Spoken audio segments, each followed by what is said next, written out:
Bismillahirrahmanirrahim. Assalamualaikum warahmatullahi wabarakatuh.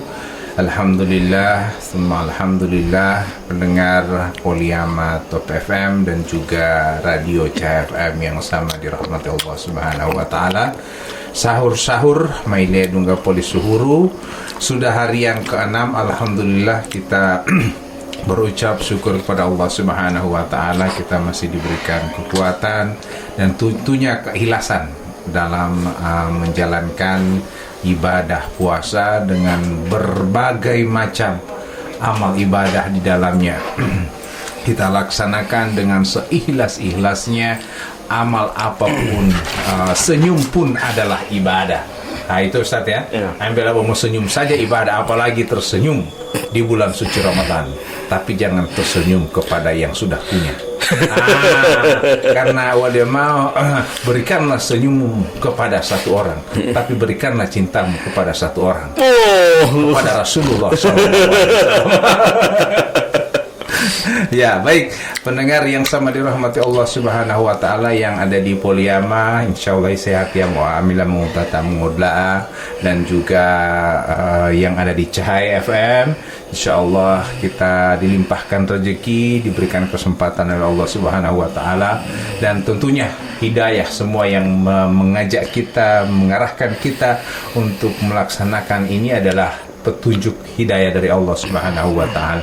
Ada yang kuat, ada yang sangat sehat, tapi mereka belum bisa berpuasa. Padahal cek percek KTP dia isi lamu Ustaz. Ini juga perlu dipertanyakan. Kita yang ada yang sakit berupaya semaksimal mungkin open demo utola mengotot ya Ustaz, tetap berpuasa. Dia ikhlaskan jiwa raganya untuk berpuasa. Nah ini kita dengan Pak Ustadz Robianto Ibrahim di kesempatan kali ini tentunya akan memandu ataupun mengajak kita bersama untuk memaksimalkan puasa di bulan suci Ramadan ini. Jangan kita sia-siakan. Tafadhal Ustaz. Baik. Assalamualaikum warahmatullahi wabarakatuh. Waalaikumsalam. Alhamdulillahi wa kafa, wassalatu wassalamu ala nabiyyina Mustafa wa ala alihi wa sahbihi wa ala sairil wafa wa man tabi'ahum bi ihsanin ila yaumiddin wa atharahu man iktafa. Subhanaka la ilma lana illa ma 'allamtana innaka antal alimul hakim wa la haula wa la quwwata illa billahil aliyil azim. Yang kami hormati di Bali Isi bersama seluruh para kru Cahaya FM Bualemo dan juga Polyama Top FM Gorontalo, yang di sana juga ada Mas Pepin yang insyaallah kami temui dalam keadaan sehat walafiat. Amin.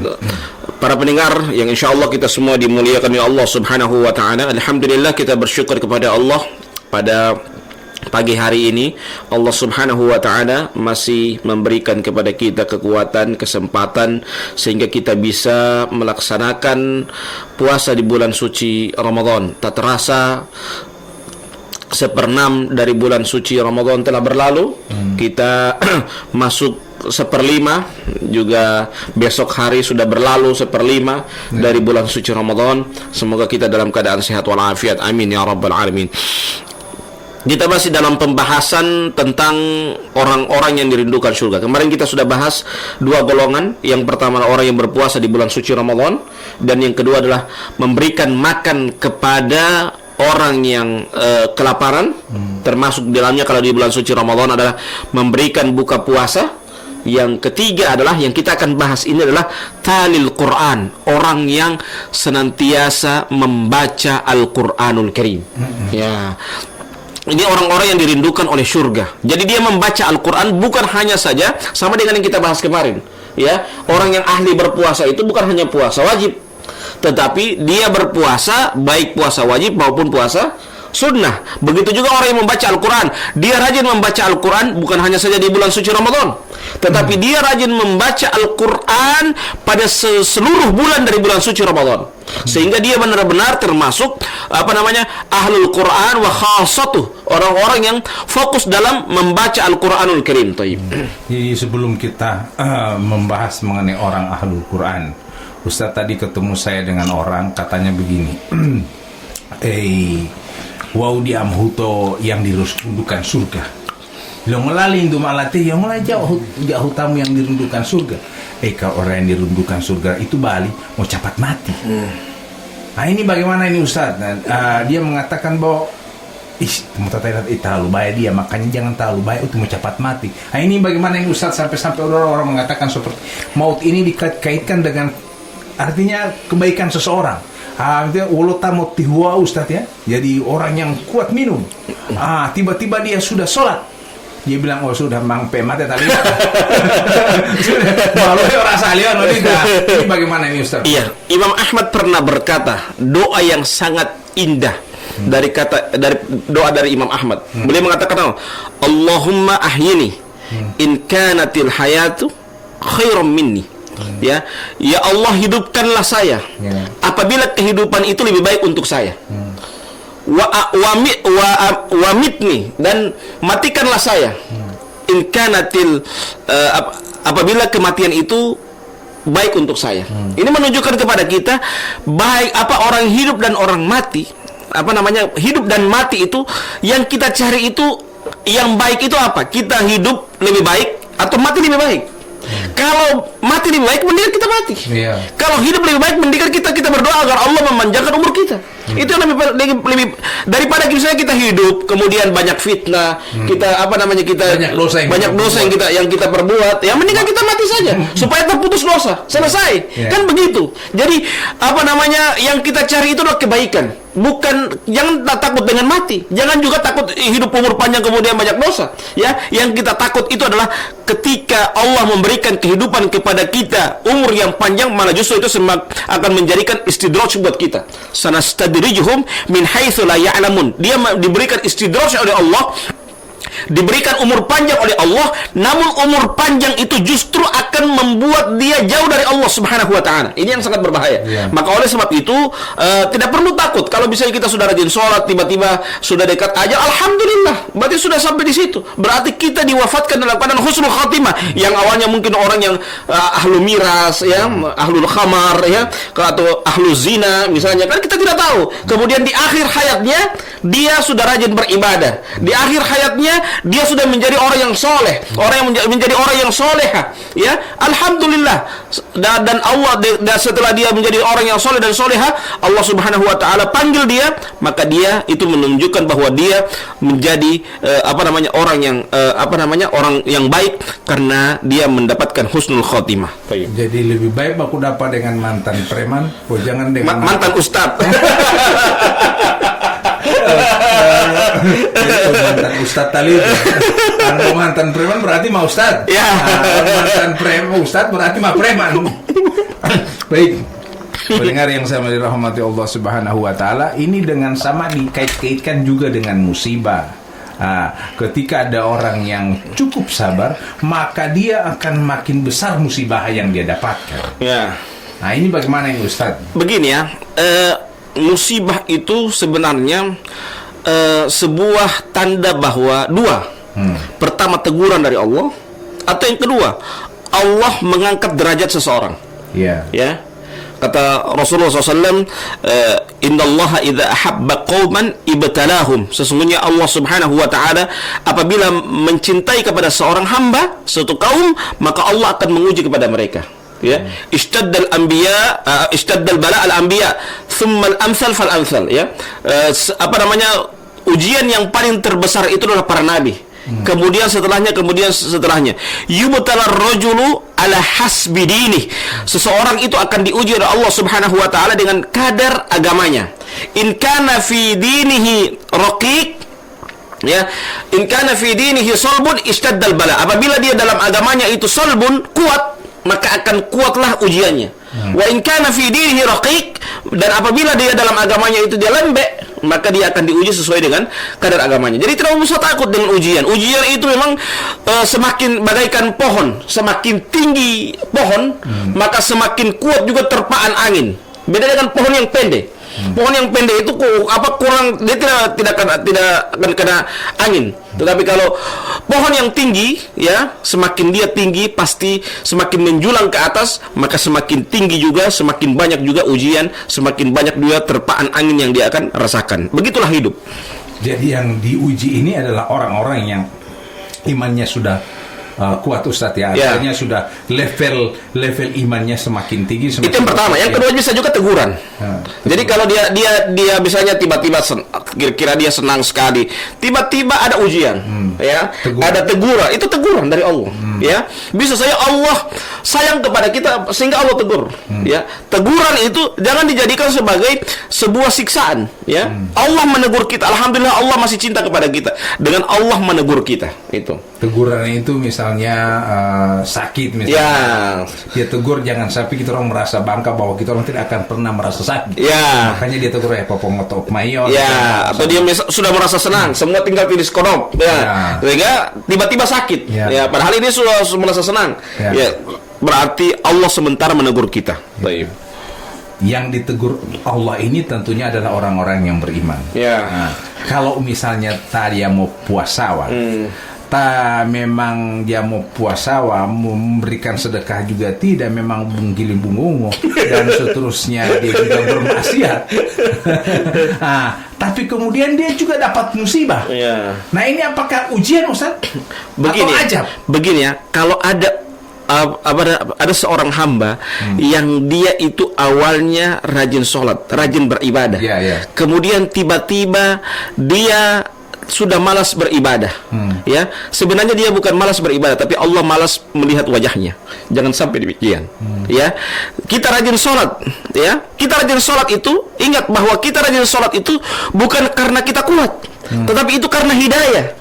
Berapa banyak orang yang kuat tapi dia tidak melaksanakan sholat, ya. Berapa banyak orang yang kuat dia mampu menahan lapar tapi tidak mau berpuasa, ya. Ingat, kita rajin beribadah itu karena hidayah, ya. Kalau kita sudah mulai malas beribadah, malas melaksanakan sholat, malas melaksanakan puasa, bukan karena kita malas, tetapi Allah malas melihat wajah kita. Wan mahalan tinggal mau taraweh, berarti malah tinggal Allah Taala milih yang putih. Kosa dari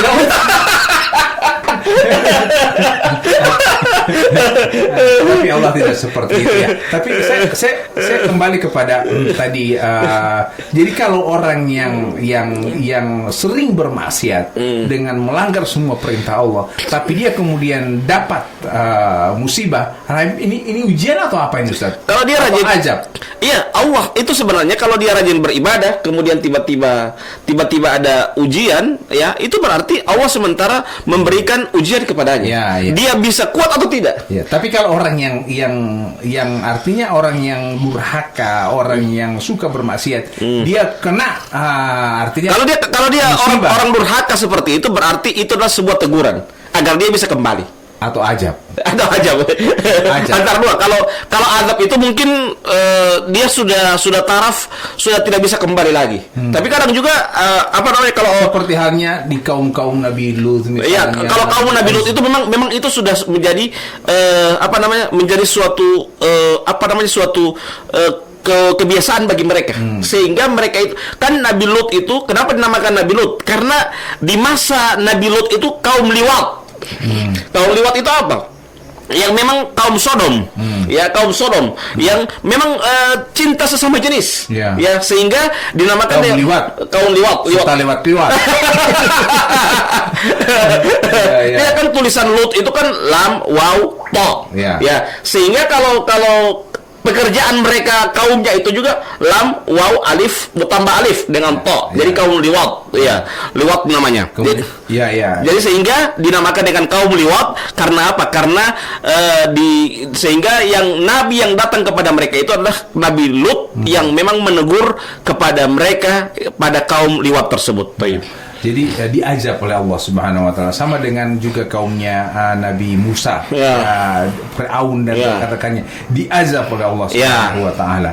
Jadi memang jangan sampai orang yang merasa yang merasa sering bermaksiat, sering membuat dosa, kemudian dapat musibah, dia mengatakan bahwa ujian Allah Taala, ujian Allah lah, ambil dia mau tabiah, merasa mau dapat ujian, yang dia mau kasih ujian ini, yang dia mau kasih naik kelas. Iya, naik kelas.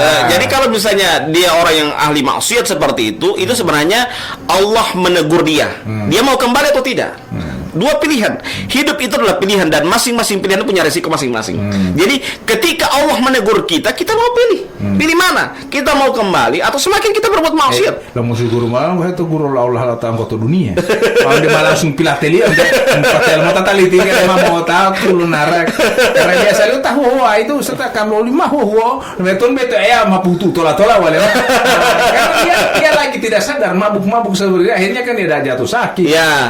Dan seterusnya. Ya, itu karena apa? Karena dia tidak sadar akalnya itu tertutup. Ya, orang yang ahlul khamar itu akalnya tertutup. Kenapa? Khamar itu dilarang oleh Allah, diharamkan. Karena apa? Karena dia akan menutup akal yang sehat. Ya, yang diharamkan ini khamar ini bukan nanti puasa terusi. Ya, terusi ya. Sama juga dengan membaca Al-Qur'an tadi. Ya, kita membaca Al-Qur'an itu bukan hanya di bulan suci Ramadan, tetapi pada seluruh bulan itu kita membaca Al-Qur'anul Karim. Sehingga seseorang yang dinamakan dengan ahlul Qur'an wa khassatuh adalah ahlul Qur'an yang dia rajin membaca Al-Qur'an, bukan hanya fokus di bulan suci Ramadan, tetapi di luar dari bulan suci Ramadan pun dia rajin membaca Al-Qur'anul Karim. Itu yang termasuk dengan ahlul Qur'an tersebut ya. Kata Rasulullah SAW dalam sebuah hadisnya bahwasanya sesungguhnya Allah Subhanahu wa taala Al-Qur'an itu akan memberikan syafaat kepada pembaca Al-Qur'anul Karim ya, pembaca Al-Qur'anul Karim. Maka oleh sebab itu kita jangan sampai kita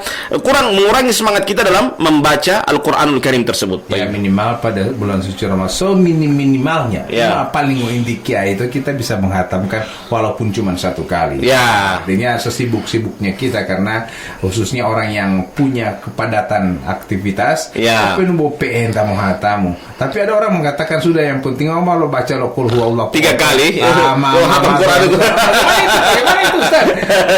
Begini, mereka kan pakai ilmu matematika kan, kata Nabi bahwa al-ikhlas itu sepertiga Al-Quran.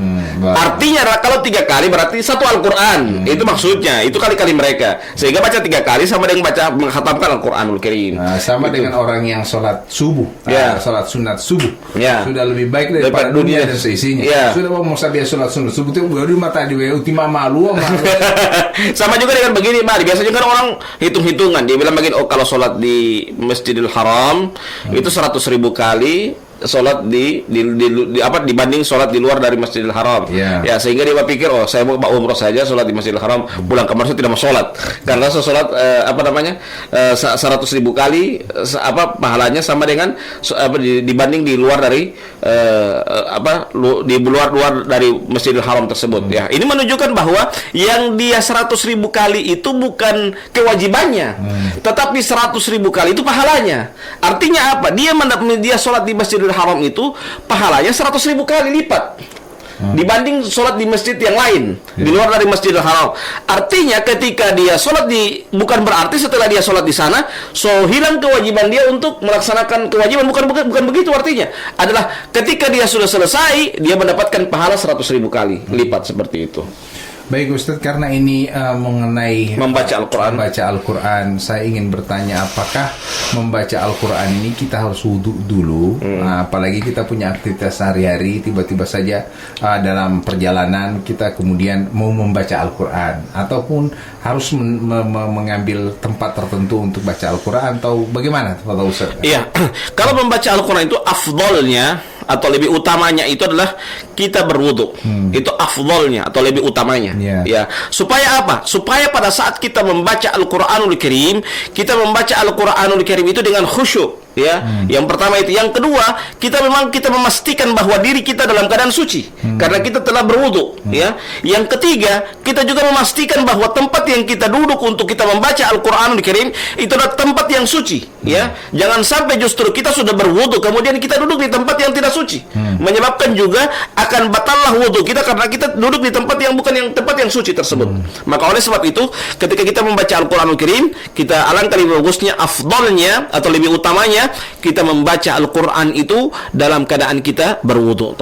Dan kalau membaca Al-Quran itu tidak bisa terganggu atau bagaimana? Kan biasanya kalau ada orang sambil jualan, kemudian dia membaca Al-Quran, akhirnya pada saat dia Bismillahirrahmanirrahim, Assalamualaikum motali tali timong ganggu poli sudah mau tali hau dan seterusnya sudah.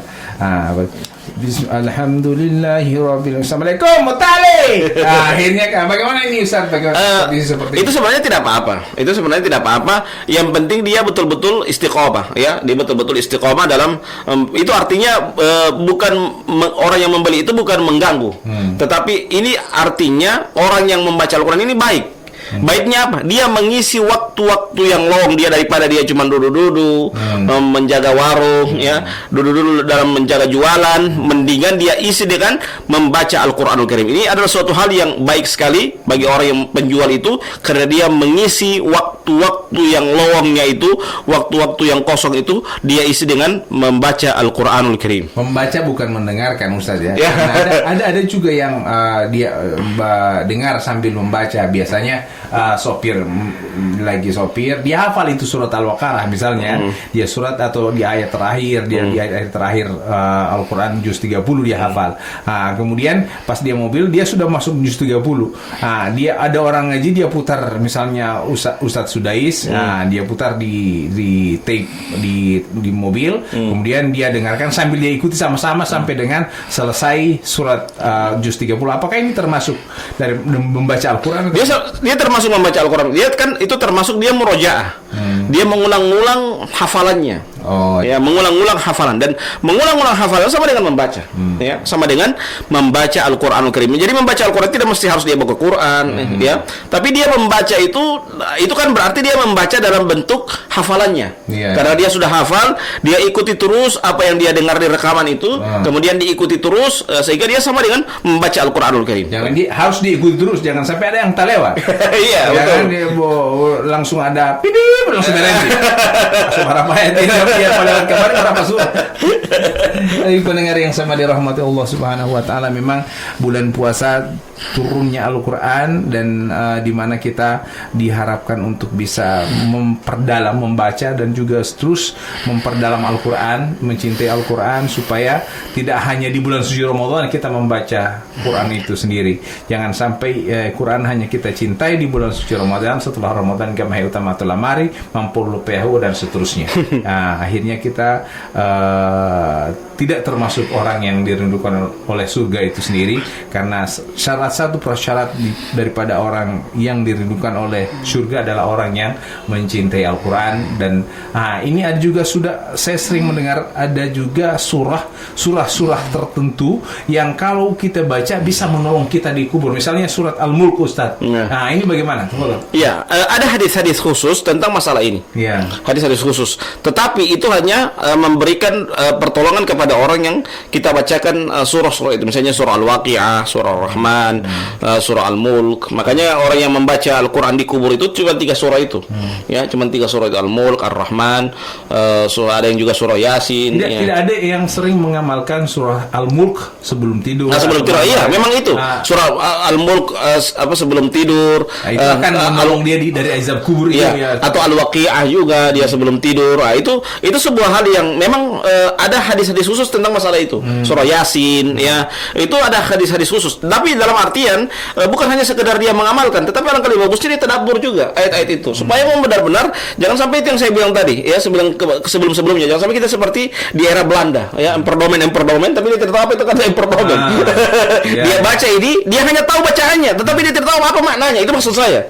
Ya, dia hanya membaca Al-Qur'an, yang baca Al-Qur'an dia tahu itu huruf Arab, dia tidak tahu apa makna dari ayat Al-Qur'an yang dia baca itu. Dia sunnahkan oleh Rasulullah kita membaca surah Al-Kahfi di setiap malam Jumat. Ya. Dia cuma baca, dia tidak tahu apa itu surah Al-Kahfi. Padahal kan alangkah bagusnya kalau dibaca surah Al-Kahfi di hadis itu kan longola betul. Surah Al-Kahfi, ya. Longola mas surah Al-Kahfi. Ya, mengapa 10 ayat sebelumnya itu menjauhkan kita, menyelamatkan kita dari Dajjal, 10 ayat pertama dari surah Al-Kahfi. Itu kan kita perlu tahu apa maknanya, sehingga kita bisa menyelamatkan diri kita dari Dajjal itu di 10 ayat yang pertama dari surah Al-Kahfi itu. Dengan apa? Dengan kita mempelajari, kita pertama dan 10 terakhir. 10 ayat pertama surah Al-Kahfi itu. Itu tujuannya apa? Agar kita belajar.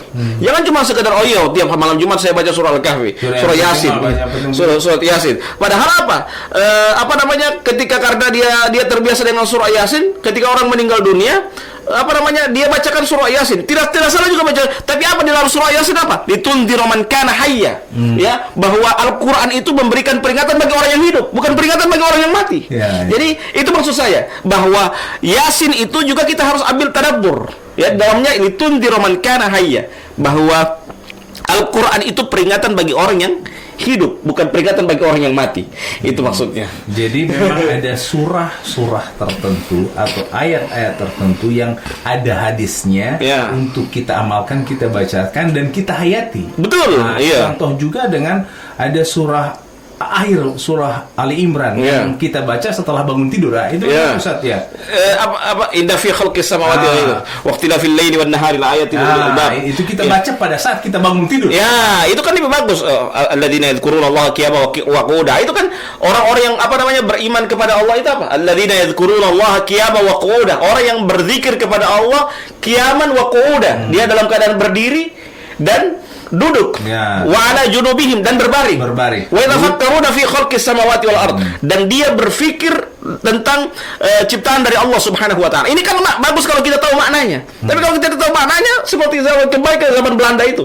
Kita dengan bahasa Belanda tapi kita tidak paham apa itu yang dia bicarakan. Padahal di sana ada doa yang sangat luar biasa. Rabbana ma khalaqta hadza batilan subhanaka faqina adzaban nar. Itu kan begitu. Rabbana wa atina ma wa'adtana ala rusulika wa la tukhzina yaumal qiyamah innaka la tukhliful mi'ad. Kan itu ada ayat-ayat, ada doa-doa di dalamnya.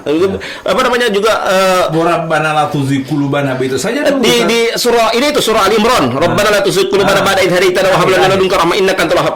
Ali Imran di awal, Ali Imran awal. Begitu juga di Al-Kahfi, Al-Kahfi awal ya. Rabbana atina min ladunka rahmah wa hayyi lana min amrina rasyada. Itu kan di awal dari surah Al-Kahfi. Nah, di dalam ayat Al-Qur'an itu juga ada doa. Seperti doa-doa yang saya sebutkan tadi, yang kami sebutkan tadi. Ini menunjukkan kepada kita apa? Kita membaca Al-Quran bukan hanya sekedar membaca Al-Quran, tetapi dalamnya ada doa. Kalau ada doa, kita angkat tangan. Jadi di samping kita membaca Al-Quranul Karim, kalau ada kita membacakan doa, kita angkat tangan. Ya, angkat tangan, karena bukan berarti misalnya nanti imam membaca doa hemma kalau inna fi halqis samawati wa itu atau Rabbana zalamna anfusana Rabbana ma khalaqta hadza batilan subhanaka wa qina adzabakum wa ana semua angkat tangan. Tidak juga seperti itu, mungkin harus ditadaburi sambil merenung, ya Allah. Itu maknanya. Khusus kita sementara. Ya, itu. Jadi kita membaca Al-Qur'an, kemarin saya sudah bahas sentil bahwa kita membaca Al-Qur'an itu bukan hanya sekedar tahu. Orang meningkat bertingkat-tingkat. Ada yang cuma Iqra, ada yang sudah baca Al-Qur'an, dia sudah hafal Al-Qur'an, bahkan sudah hafal 30 juz. Bukan cuma masuk ke darah itu, ya. Lanjut lagi, dia tadabbur. Jangan sampai dia cuma kembali ke bahasa Belanda. Dia hafal 30 juz, dia tidak tahu bagaimana apa yang dia hafal ini. Jangan sampai demikian. Dia harus tadabbur, benar-benar tadabbur makna-makna yang terkandung dalam ayat Al-Qur'an itu. Ya, afala yatadabbaruna Al-Qur'an am ala qulubin akfaluha, kata Allah. Tidakkah mereka mengambil pelajaran dari Al-Quranul Karim, atau hati mereka telah dikunci oleh Allah Subhanahu wa taala? Itu artinya apa? Kalau kita tidak mengambil pelajaran dari Al-Quranul Karim, tidak mengambil tadabbur dari ayat Al-Quranul Karim, jangan sampai hati kita telah dikunci oleh Allah Subhanahu wa taala. Jadi orang yang mengatakan bahwa orang yang beriman, tadi saya ke pertanyaan saya tadi Ustaz ya, wanulota imanilium piyohu. Kemudian ada pertanyaan saya tadi bahwa tio mohel umam opiohu, dia takut sholat, dia takut berpuasa dengan khusyuk, dia takut berbuat baik karena katanya akan dapat ujian Allah dan itu berat, dia tidak mampu menanggungnya. Padahal kalau dia mentadaburi firman Allah, la yukallifullah, itu Ustaz ya, nafsan illa wus'aha. Jadi Allah tidak akan menguji kepada seorang hamba kecuali apa yang dia mampu. Nah, jadi Allah mau Allah berjanji, Allah sudah sampaikan. Allah tidak membani kepada seorang hamba kecuali apa yang dia mampu. Jadi Allah kejadian terjadi itu batang kamu, Allah tahu ente mampu itu. Allah pilih ente yang mampu itu. Jadi Allah terjadi itu memang Allah pilih ente yang mampu. Jadi ketika musibah terlalu berarti enggak Allah boleh cuma pilih pak kita untuk mampu itu. Ya. Jadi kalau mungkin kalau terjadi pada orang lain mereka tidak mampu. Allah kasih jadi kayak begitu. Allah tak mau taati di banyak yang berada di rumah bomong untuk tuh Allah tahu cuma ente yang mampu. Jadi jangan berkeluh kesah, karena yang menggugurkan dosa itu adalah penyakit. Ya. Nah, tapi kalau ente sabar dengan penyakit itu, baru itu menggugurkan dosa. Betul. Tapi ente tempo pule-pule tidak hilas dengan penyakit itu, ente hilas dengan tidak hilas, tetap dapat sakit. Ya. Jadi ente hilas saja dan sabar, insya Allah Allah akan menggugurkan dosa itu. Ya. Jangan banding-banding mau atas sehat kita atau mau ambil sama itu data dusalio aja mau puasa aja mau tabiau tapi sehat itu ulai wau dia tato mau tabiawa wau mau puasa wau dia patau ngomong terus ya, itu bagaimana Ustaz? Ya, sebenarnya kalau seperti ini itu berarti dia membandingkan dengan orang yang sementara diberikan istidraj oleh Allah. Tapi kita akan bahas nanti karena mampu Ya, rumah. jangan sampai kita juga dapat istidraj karena tidak basahur. Itu bahaya itu. Kita hanya diskusi agama kemudian tidak basahur. Itu musibah. Kita tutup, kita akhiri dengan bacakan doa kafaratul majelis. Subhanakallah wa bihamdika asyhadu an la ilaha illa anta astaghfiruka wa atubu ilaik. Wassalamualaikum warahmatullahi wabarakatuh.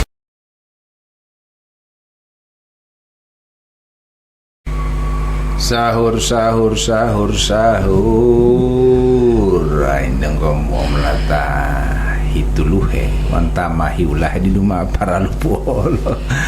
Artinya mengingatkan assalamualaikum warahmatullahi wabarakatuh. Sahur alhamdulillahirabbil alamin. Allahumma salli wa sallim ala Sayyidina Muhammad wa ala ali Sayyidina Muhammad ya Karim. Pendengar Polyama Top FM dan juga Cahaya FM yang sama dirahmati Allah Subhanahu wa taala. Puji syukur kita panjatkan kehadirat Allah. Pada kesempatan kali ini kita masih sama dibangunkan dan disehatkan dan diberikan kesempatan, keimanan, ketakwaan untuk terus melengkapi, menyempurnakan amal ibadah puasa kita di bulan suci Ramadan, dan alhamdulillah kita sudah memasuki hari yang ke-7. Mapituhui hipo puasawa hinggan maelamola insyaallah puasa tubutia dia mao bomo hualingato toto angawa polang. Semua kita laksanakan dengan hikmat dan khusyuk, dengan berbagai macam amalan di dalamnya. Tunala uhe pohutuan do rahmatillah untuk Allah Subhanahu wa taala. Alhamdulillah ti Pak Ustadz mah bersama kita bodong gopo-opo oyo jatan malo alam malo atau malo puital malo lo puital malo Jadi insyaallah saya menyapa semua pendengar kru yang ada di CFM maupun yang ada di Polyama, semuanya sudah persiapan sahur. Pun kalau sudah ada yang melaksanakan sahur, alhamdulillah. Kita masih dalam topik orang-orang yang dirundukan oleh surganya Allah Subhanahu wa taala. Dan kemarin sempat kita membahas mengenai salah satunya adalah orang yang berpuasa, dan berikutnya adalah Ustaz, tafadhal. Baik. Bismillahirrahmanirrahim. Assalamualaikum warahmatullahi wabarakatuh. Alhamdulillahi wa kafa, wassalatu wassalamu ala nabiyyina Mustafa wa ala alihi wa sahbihi wa ala sairil wafa wa man tabi'ahum bi ihsanin ila yaumiddin wa atharahum man iktafa. Subhanaka la ilma lana illa ma 'allamtana innaka antal alimul hakim wa la hawla wa la quwwata illa billahil aliyil azim. Yang kami hormati dan kami muliakan di Bali Isi bersama juga pimpinan Polyama Top FM Gorontalo, Pak Bambang.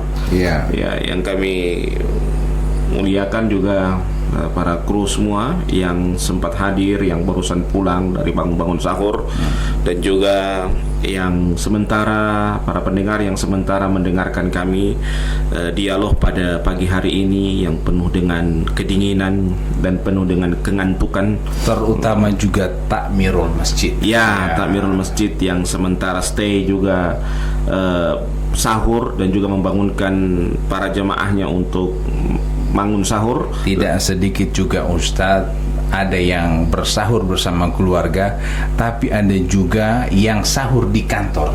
Ya, seperti halnya anggota TNI Polri, Ya. para satuan pamong praja Betul. yang menjaga kantor untuk keamanan. Ya. Nah, seperti para petugas-petugas semuanya, insya Allah Kami temui dalam keadaan sehat walafiat. Amin ya rabbal alamin. Amin. Baik, kita akan lanjutkan pembahasan kita dari orang-orang yang dirindukan surga. Kemarin kita telah bahas bahwa orang-orang yang dirindukan surga itu yang pertama adalah orang yang berpuasa di bulan suci Ramadan, yang kedua orang yang memberikan buka puasa, atau kalau dalam teks itu adalah orang yang memberikan makan, orang yang memberikan makanan, aklul ji'an, orang yang memberikan makan pada saat ada orang yang kelaparan. Yang ketiga adalah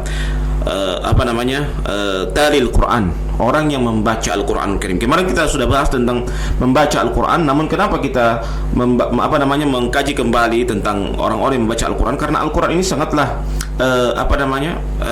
hal yang perlu kita bahas. Ya, bahkan Allah mewanti-wanti. Allah sudah tahu di masa akan datang itu bagaimana. Qala ya qaumi ittakhadhu hadzal qur'ana mahjura. Ya, kaum itu akan menjadikan Quran itu sesuatu hal yang ditinggalkan. Jadi Allah sudah tahu di masa yang akan datang bahwa Al-Quran itu akan dijadikan sebagai kitab suci yang ditinggalkan. Banyak orang yang, coba bayangkan di zaman sekarang, banyak orang yang ketika dia salam bukan membaca Al-Quran, bukan dia berzikir, tetapi langsung buka HP. Ya, ketika dia di bulan suci Ramadan dapat tamu tapi ya begitu maksud saya selesai sholat, selesai sholat buka HP, buka HP, bukan lagi berzikir, bukan lagi baca Quran. Ya, bahkan setelah di bulan suci Ramadan, yang harusnya bulan suci Ramadan itu adalah bulan Al-Quran, yang dimana kita bergiat untuk bersemangat dalam membaca Al-Quran Karim, orang mana justru memilih untuk membuka HP-nya dibanding membaca Al-Quranul Karim. Bangun dari tidur mau apa atau tono HP, padahal harus berdoa dulu ya. Sudah bangun nih, bersyukur dulu bangun.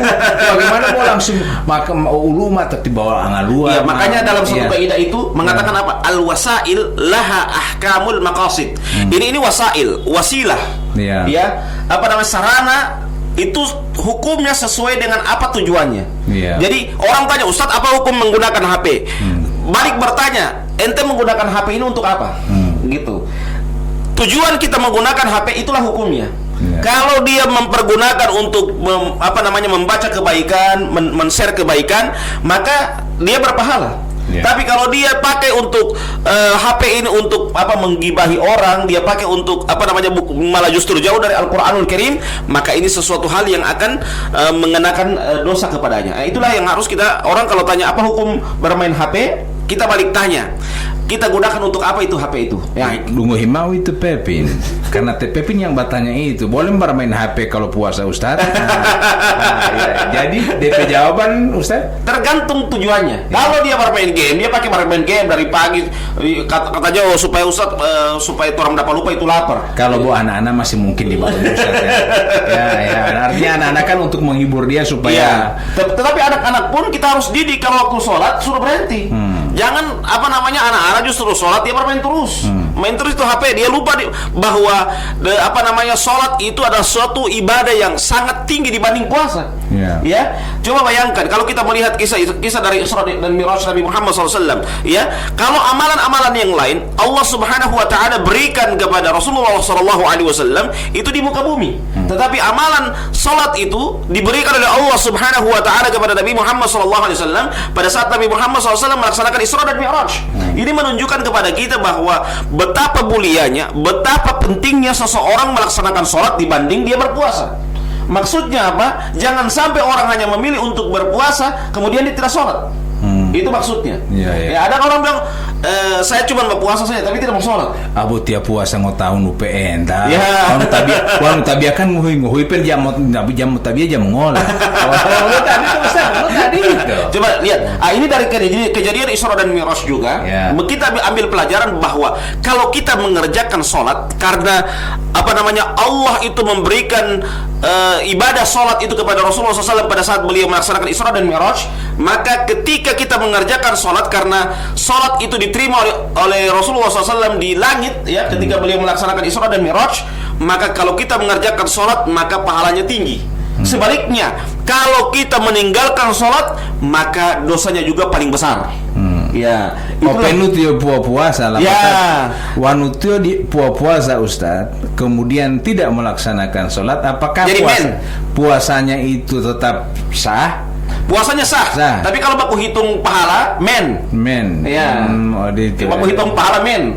Karena apa? Karena misalnya begini, misalnya saya berikan analogi keutamaan sholat dengan puasa. Ya, kalau puasa DP poin 5, kalau sholat poinnya 10. Jadi ketika orang meninggalkan sholat 5 kurang 10 men 5. Nah, jangan sampai polima bila likilio Ustaz. Tio bohemotabia, patah diam puasa. Masih ada plus 5 ulama. Artinya masih ada plus 5 dia ada. Tapi itu lain cerita ya. Lain cerita itu. Ini kita kalau dia namanya bersifat wajib, kalau orang meninggalkan dia dosa. Dia dosa. Kalau ini kan kita hitung-hitungannya hitung-hitungan pahala tadi itu. Tapi ini hitung-hitungannya dosa. Jadi kalau dosa namanya dosa besar, tidak ada hitung-hitungan seperti itu. Kalau saya meninggalkan masih dapat 5. tidak seperti itu. Tapi itu adalah sesuatu hal yang perlu kita perhatikan, bahwa orang yang meninggalkan sebuah kewajiban dan dia mengetahui bahkan dia mengingkari kewajiban tersebut, maka hal itu adalah hal yang sangat berbahaya. Maka oleh sebab itu kita perhatikan di bulan suci Ramadan, jangan hanya saja berpuasa, kita juga memperhatikan sholat kita, dan juga jangan cuman sholat tapi juga tidak berpuasa, itu juga salah. Ya, harus juga dia berpuasa, di samping dia berpuasa dia juga melaksanakan sholat 5 waktu. Taib. Ini Ustadz mengenai kembali dengan membaca Al-Quran yang sempat Ustadz singgung tadi, bahwa orang sempat sebelumnya itu Ustadz menyampaikan bahwa orang yang membaca tanpa mengetahui pun tetap dapat ganjaran pahala. Orang yang membaca tapi dia turut memahaminya, dia juga mendapatkan ganjaran pahala. Nah, apa bedanya? Beda ini Ustaz Nurul. Iya, kalau orang yang bedanya itu dalam mentadabbur, mengambil pelajaran. Ya, kalau dia hanya membaca, selesai. Dia hanya dapat pahala membaca. Atau boleh saya katakan di Ustadz, wanutio bohem baca mau tapu hadiah. Wanutio membaca dan memahami berarti dapat hidayah. Hadiah hidayah beda kan Ustadz? Hidayah lebih tinggi. Hidayah lebih tinggi. Jadi hadiah beda wanutio lo baca, baca biasa atau arti sudah tapu hadiah ya pahala. Kebanyakan saya temui di lapangan, kadangkala ada orang ketika dia mempelajari Iqra, setelah dia selesai membaca Iqra, dia menganggap bahwa pembelajaran Al-Quran saya sudah selesai. Sudah, yang penting sudah saya. So terima sertifikat saya bahwa saya sudah selesai khatam Iqra, bukan khatam Al-Quran khatam Iqra. Sudah selesai, sudah mampu membaca Al-Quran dengan bagus. Cuma sampai di situ. Ya pertama yang mau dung imam nam tatala, udah jaga kepung imam dia apa dah. Apalah saya Iqra yang protes. Jadi kembali ke masalah ini, bahwa ketika kita membaca Al-Quranul Karim, yang kita perhatikan itu bukan hanya sekedar kita selesai membaca baru selesai. Tidak. Ketika kita sudah selesai Iqra 6, kemudian kita sudah menganggap bahwa saya sudah tahu baca Al-Quran karena saya sudah khatam Iqra 6. Ya, jangan sampai demikian. Kita lanjut lagi, naik. Sudah kita menghafal, ya. Bukan cuma sekedar menghafal. Setelah itu kita mentadabbur. Kalau menghafal, kalau di saya bukan cuma menghafal disertai dengan lagu. Ya, supaya apa? Jangan dia baca Bismillahirrahmanirrahim, A'udzubillahi minasyaitonir. Tidak ada lagu, baca bapu ngaji. Belum apa ini yang masih muda-muda ya, maksudnya. Yang kakek-kakek juga belum apa. Maksudnya apa? Karena kata Rasulullah SAW apa? Zayyinul Qur'an bi aswatikum. Hiasilah Al-Quran itu dengan suara kalian. Maksudnya apa? Jangan sampai coba bayangkan, ada orang-orang kalau kita melihat di luar negeri, ada orang-orang yang tersentuh dengan hidayah. Bayangkan dia tidak mengetahui maknanya dari Al-Quran itu, tapi dia mendengarkan lantunan ayat suci Al-Quran yang sangat indah, ya, menyentuh hatinya, menyebabkan dia masuk ke dalam Islam karena lantunan yang sangat indah. Itu maksudnya. Ya, jadi bisa jadi dengan kita membaca Al-Quran, mungkin kemudian kita edit bagus, kemudian kita upload. Ada saja orang-orang yang mungkin di luar dari Islam, dia mendengarkan lantunan ayat suci Al-Quran yang kita bawakan, walaupun dia tidak mengetahui maknanya, tapi dia tersentuh hatinya Karena mendengarkan ayat suci Al-Quran yang kita baca, bisa saja itu menjadi sebab dia akan mendapatkan hidayah dari Allah Subhanahu wa Ta'ala. Ya, maka oleh sebab itu bukan sekedar kita membaca selesai, menghafal selesai. Menghafal pun kayak Bismillahirrahmanirrahim, ya. Cuman begitu saja. Alhamdulillahirabbil alamin. Jadi usahakan pakai lagu sedikit, pakai nada sedikit, ya. Orang kadangkala dia jadi artis kamar mandi, ya. Dia mampu jadi artis kamar mandi, di kamar mandi dia menyanyi. Membaca Al-Quran, masa dia tidak mampu untuk membaca memperindah bacaan Al-Qurannya dengan bagus? Tidak mungkin. Ya, di kamar mandi dia gagah sekali di suara dia menyanyi ketika dia mandi. Tapi ketika dia membaca Al-Quran, sangat berat dia untuk memperindah bacaan Al-Quran tersebut. Ada apa dengan hati kita kalau begitu? Maka oleh sebab itu ketika kita membaca Al-Quran, ya, setelah kita sudah tahu membaca Al-Quran, kita menghafal, alangkah lebih bagusnya dengan lagu supaya indah dalam kita membaca Al-Quranul Karim. Yang berikutnya setelah itu kita tadabbur. Nah, kalau tadabbur tambah dengan lagu lagi, kita bisa ada namanya istilah kita pasang zauk. Zauk itu penghayatan, ya. Kita pasang penghayatan dalam membaca Al-Quran itu. Kalau sudah tahu maknanya kan, jadi kita sudah tahu, oh di sini bagus pasang penghayatan, zauk. Sama dengan orang menyanyi, kita dihayati lirik demi lirik yang kita baca itu, seperti itu. Jadi kembali kepada Al-Quran. Fungsi daripada membaca Al-Quran ini banyak macam, ya Ustaz, ya.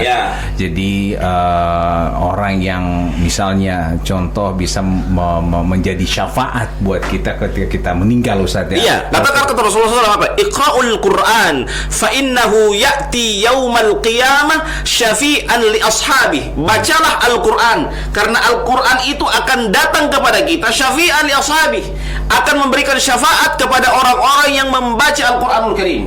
Itulah keutamaan bagi orang yang suka membaca Al-Quranul Karim. Jangan sampai dia membaca Al-Quranul Karim desembolia, sembo de mapuasa dewi itu dia mau baca Al-Quran, ya. Usahakan membaca Al-Quran itu kita membaca Al-Quran itu usahakan setiap bulan, seluruh bulan kita membaca Al-Quranul Karim. Jadi Rasulullah saja yang sudah dijamin masuk surga masih membaca Al-Quran. Bahkan beliau membaca Al-Quran di hadapan malaikat Jibril. Ya, berapa kali khatam beliau membaca Al-Quran di hadapan malaikat Jibril. Ini menunjukkan kepada kita sekelas Rasulullah, orang yang mulia, masih membaca Al-Quranul Karim di hadapan malaikat Jibril. Ya, ini sekelas Rasulullah SAW yang sudah dijamin dengan surga. Walaupun demikian, walaupun beliau sudah dijamin dengan surga, tetapi bukan berarti jangan sampai kalau di zaman kita orang yang seperti Nabi, saya kan sudah dijamin surga, tidak perlu saya mengaji. Bukan begitu. Ya, justru harusnya kita ambil pelajaran. Kalau sekelas Nabi saja beliau masih membaca Al-Quranul Karim, apalagi kita. Kalau sekelas Nabi saja, Nabi Muhammad SAW, beliau itu masih beristighfar 70-100 kali, apalagi kita. Itu maksudnya yang harus kita jadikan sebagai barometer seperti itu. Para sahabat, para ulama-ulama terdahulu, para syekh terdahulu, itu mereka dengan Al-Quran, menghuhi pembaca Al-Quran. Itu kita, orang sapa. Makanya nanti sore Ramadan baru buka Al-Quran. Makanya Utsman bin Affan pernah mengatakan dalam sebuah perkataan yang sangat indah. Beliau mengatakan apa? Lau taharat qulubuna ma syabi'na min tilawatil Quran. Seandainya hati kita itu dalam keadaan bersih, maka kita tidak akan merasa puas dalam membaca Al-Quranul Karim. Itu artinya apa? Berarti mafhum mukhalafahnya atau pemahaman terbaliknya, kalau kita malas dalam membaca Al-Quran, berarti hati kita tidak dalam keadaan bersih. Ada yang perlu dipertanyakan dengan kita orang PHT, Ustaz, ya. Jadi ada juga yang mengatakan Al-Quran bisa menjadi penyembuh, Ustaz. Wa nunazzilu minal Qur'an ma huwa shifa wa rahmatul lil mu'minin. Ini bagaimana ini, Ustaz? Jadi Al-Quran itu sebagai penyembuh. Jadi sebagai penyembuh ini begini, ya. Orang-orang biasa begini, kalau ada orang orang biasa bahruqyah kan, dia bahruqyah ini, dia bacakan ayat kursi, ini orang yang dia ruqyah malah justru juga baik baca ayat kursi. Malah dilatih oleh yang baca ayat kursi. Jadi sekarang dia bertanya, kalau begitu jangan sampai di otak, kalau begitu ayat kursi yang salah, jangan sampai demikian. Ya, jadi kalau kita membaca ayat Al-Quran atau kita menganggap bahwa ayat Al-Quran ini penyembuh, bukan hanya saja ayat yang kita baca, kita juga harus harus introspeksi diri. Siapa diri kita yang membaca? Ya, jadi maksudnya apa? Kalau kita mendapatkan ada mungkin orang yang sakit, kita bacakan ayat kursi, justru itu setan membaca ayat kursi, berarti kitanya yang tidak kuat. Ya, sehingga apa namanya, ketika kita membaca ayat kursi, justru setan juga mau ikut dengan ayat kursi. Ya, itu berarti ada masalah dalam diri kita. Makanya oleh sebab itu ketika kita mau apa namanya menjadikan Al-Qur'an sebagai syifa, kita harus juga perhatikan jangan sampai kita justru bukan orang yang membantu orang dalam penyembuh, ya. Jadi usahakan kalau kita membaca ayat kursi atau membacakan doa-doa kepada orang yang sakit atau apa namanya ayat-ayat Al-Qur'an kepada orang sakit, kita pastikan kita dalam keadaan kuat, dalam keadaan mampu untuk apa namanya melawan syaitan tersebut. Ya, karena memang ada pernah saya dengar Ustadz sahabat Rasulullah hanya membacakan suratul Fatihah, ada orang sembuh dengan suratul Fatihah. Iya, orang yang disengat oleh kalajengking. Kalajengking, ya, ya. disengat oleh kalajengking dan apa namanya dibacakan kepadanya 7 kali Al-Fatihah. Ya, 7 kali Al-Fatihah. Jadi dibacakan 7 kali, ya. Sembuh. Ya. Itu 7 kali. Ya. Dan siapa yang membaca? Itu kan Nabi yang membaca. Ya. Maksudnya apa? Itu sekelas Nabi. Nabi kan kuat. Ya. Jadi kalau dia baca 7 kali selesai sembuh itu. Tapi kalau orang baca 7 kali kemudian bacakan ke 7 kali, soal 14 kali orang tidak sembuh, jangan kita salahkan bahwa Al-Fatihahnya yang salah. Ya. Tetapi ada yang salah dalam diri kita. Mungkin bisa saja kita bukan dalam keadaan apa namanya siap dalam membaca surah Al-Fatihah, sehingga ketika kita membacakan Al-Fatihah kepada orang yang disengat oleh kalajengking itu, orang yang disengat itu tidak dalam keadaan sembuh. Jadi mau ulangnya yang baca Al-Fatihah mau himbulawati Rasulullah mati ma Al-Fatihah ulama main baca tuh 7 kali tidak sembuh. Pertanyaan lautian itu dalam apa dari Al-Fatihah yang itu artinya kan jangan sampai tak salah-salah baca Al-Fatihah dan tidak tahu apa arti Al-Fatihah. Itu pentingnya kembali kita ke apa namanya ke membaca Al-Qur'anul Karim. Jadi ada orang membaca, setelah dia membaca, dia menghafal, setelah dia menghafal, dia apa namanya memperindah, setelah dia memperindah tambah lagi dengan mentadabbur. Kalau sudah mentadabbur berarti sudah taraf tinggi itu, mentadabbur. Jadi bukan cuma sekedar dia membaca, tapi dia mengetahui makna-makna dari ayat Al-Qur'an. Setelah itu dia mentadabbur, dia mengambil lagi tingkatan yang paling tinggi adalah mempelajari bacaan-bacaan di luar dari negara kita. Ya, ada orang yang membaca Al-Qur'an di luar dari negara kita. Mungkin kalau kita pergi ke luar negeri, ya kita akan mendapatkan orang yang membaca surah Al-Fatihah seperti saya contohkan misalnya begini. A'udzubillahi minasyaitonirrajim. Bismillahirrahmanirrahim. Alhamdulillahirabbil alamin. Arrahmanirrahim. Maliki yaumiddin. Itu kan orang bilang, "Oh, kok salah ini?" Bukan salah. Ya, bukan salah, tetapi kita tidak belajar. Kata seorang penyair Arab mengatakan apa? Kam min aibin qaulan sahihan wa afatuhu min al-fahmi sakim. Berapa banyak orang yang menyalahkan perkataan yang benar karena pemahamannya yang keliru. Ya, karena dia tidak belajar. Makanya kata penyair Arab juga mengatakan apa? Al-insan adu lima juhila bih, bahwa manusia itu memusuhi apa yang dia tidak tahu. Jangan sampai demikian, ya. Maka itu pentingnya kita mempelajari ayat Al-Qur'anul Karim. Ada juga orang membaca Alhamdulillahi Rabbil Alamin. Itu kan alaminah. Dia terkagih, kenapa ini sudah baca alaminah? Ya, biasa dia dengar di Indonesia atau di negara lain Alhamdulillahi Rabbil Alamin. Sampai gitu, kemudian dia dapat di luar negeri dia bilang alaminah. Berarti itulah pentingnya kita mempelajari ayat-ayat suci Al-Qur'an dengan detail. Ya, baik pendengar CFM maupun Poliamatov FM, ada juga Ustadz wololo upo, artinya Al-Quran itu kita bisa berfungsi buat diri kita. Itu mau baca Al-Quran nanti dia mau ondolati. Kan itu Ustadz, mau lawan itu kubur membaca Al-Quran. Artinya seakan-akan ini Al-Quran ini yang malu mau teteh baca mata ayat kursi, malu mau teteh bele kosong itu baca mata kulau jubir binasa dan seterusnya. Jangan sampai ini Al-Quran hanya untuk pengusir setan sementara ente tidak amalkan. Begini Bali. Kadang kala orang mampu menghafal perbub, ya apa namanya keputusan bupati, ya perpres, ya kepres, dia hafal mati itu. Tetapi ketika dia menghafal Al-Quran berat.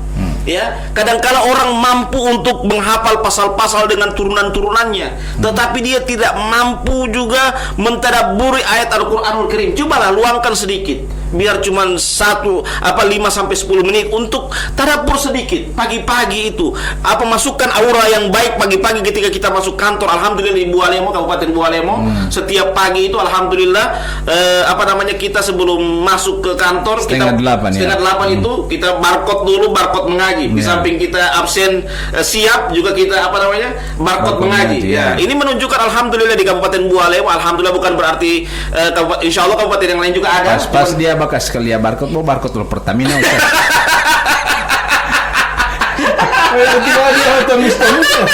Barcode lo Pertamina. Alhamdulillah kita bersyukur bahwa kita walaupun bukan di bulan suci Ramadan, kita diberikan semangat yang tinggi tetap memperhatikan membaca Al-Qur'anul Karim. Ya, jadi kalau kita tapi tidak apa-apa Ustadz kalau misalnya kita melihat hal-hal aneh kemudian kita membaca Al-Qur'an untuk mengusir setan. Apakah Al-Qur'an juga bisa untuk mengusir setan, Ustadz? Iya, Quran itu memang untuk mengusir setan, tapi Al-Quran itu juga sebagai pedoman hidup, ya. Jadi Al-Quran itu bukan gaya hidup. Itu kalau cuman kalau cuman pengusir setan berarti Al-Quran cuma gaya hidup, bukan pedoman hidup. Jadi kan Al-Quran itu sebagai pedoman hidup. Litunziru man kana hayya. Dalam surah Yasin. Orang kan sering baca kalau orang-orang meninggal dunia, dia sering baca ini surah Yasin. Padahal di surah Yasin itu ada satu ayat, litunziru man kana hayya. Peringatan bagi orang-orang yang hidup. Jadi Al-Quran itu tugasnya apa? Peringatan bagi orang yang hidup. Artinya dia jadikan sebagai pedoman hidup dia. Ya, seperti itu. Jadi dia tahu bahwa Allah itu Maha Pengampun. Tapi dia lupa bahwa Tuhan juga Maha Melihat. Artinya dia tuh naladusa pohutuluk harapulio jauh untuk apa? Dia lupa juga bahwa Allah itu ada punya sifat Al-Aziz, perkasa. Dia Dia lupa juga bahwa Allah Subhanahu wa taala itu juga memiliki sifat murka, ya. Maka jangan sampai demikian dia hanya menganggap bahwa hanya Allah memiliki sifat pengampun, tetapi dia melupakan bahwa Allah punya sifat perkasa dan juga sifat murka.